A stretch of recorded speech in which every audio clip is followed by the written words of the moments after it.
Hi there, my name is Waymatea Ellis, and you may be watching this because you're curious about a healing modality called Reiki. So maybe you've had Reiki done on you before, or you've heard of people benefiting from it. You might want to know exactly what it is, how it can be practiced, and what the benefits are. So we're going to be talking about that today, even talking about how you can do Reiki in person and from a distance, and why that's super special. So let's get started.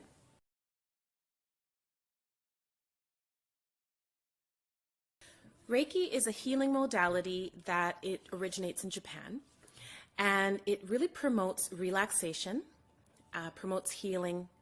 I think of it as releasing stuck energy. Sometimes I've had an interaction with someone and it kind of feels like I can feel the energy of that interaction, and how amazing it is to have a modality that can help to release any unwanted energy. Energy is everywhere. So you may have noticed that certain clients, certain people you interact with, you feel very uplifted when you have left their presence. Others you might feel like, depleted. And so it doesn't take a lot of imagination to know that Reiki does impact us in a good way when we can release stuck energy, helping promote relaxation and also promote healing.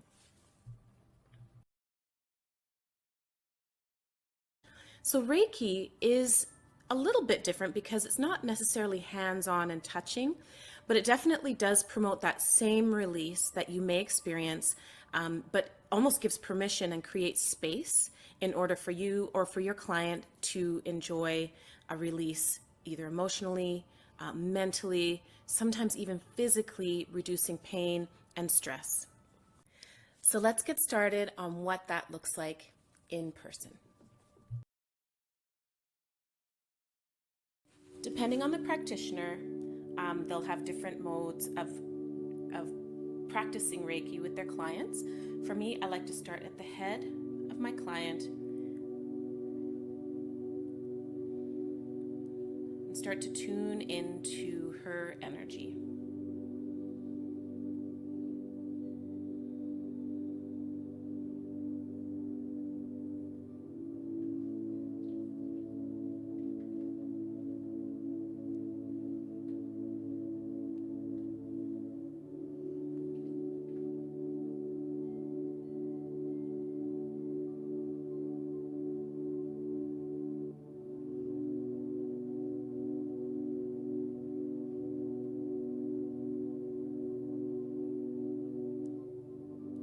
Some of your clients may note that they feel energy, some will not.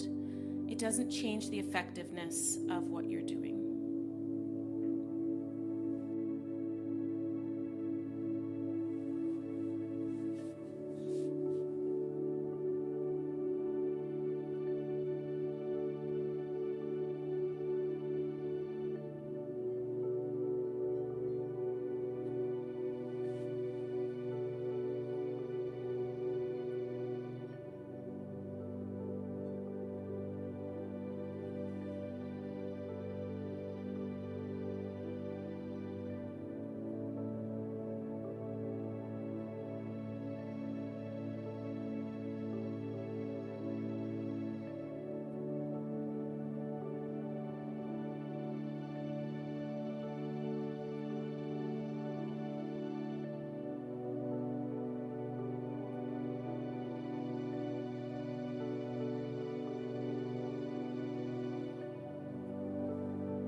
So Reiki can be done in person or from a distance. It can be very real and tangible and visceral for some clients. Now, some clients will be right in your presence and not feel that. Same as from a distance. Some clients will report that they can feel very similar feelings, warmth or even coolness or tingling. And some clients will not report that same sensation from a distance. And I always maintain that that doesn't indicate whether or not the session is effective. The session is effective if your client feels a sense of well-being, a sense of release of stress, a sense of relaxation, and truly just the care that they feel is really a healing aspect. So you may have some clients that report from a distance that they can feel you there, and that's encouraging, but don't feel discouraged if they do not actually feel you there, because it doesn't make a difference in the effectiveness of your practice. A Reiki session can last between half an hour to an hour, or sometimes someone just needs a 10-minute refresh energetically. And one thing to remember is to ground yourself as a practitioner before and after. I always say, whatever is meant to come with me stays with me. Whatever is meant to stay with my client stays with my client, so that I can have several clients, energetic healing clients during the day, and not feel like I'm accumulating as I go along my day. Last thing too is to ground my client at the end of the session, and then to check in with them to make sure that they feel good, take their time getting off the table. Sometimes it can take a little moment or a few deep breaths to restart the next part of their day. So that's Reiki, and I hope that was helpful, and it was great to talk with you today.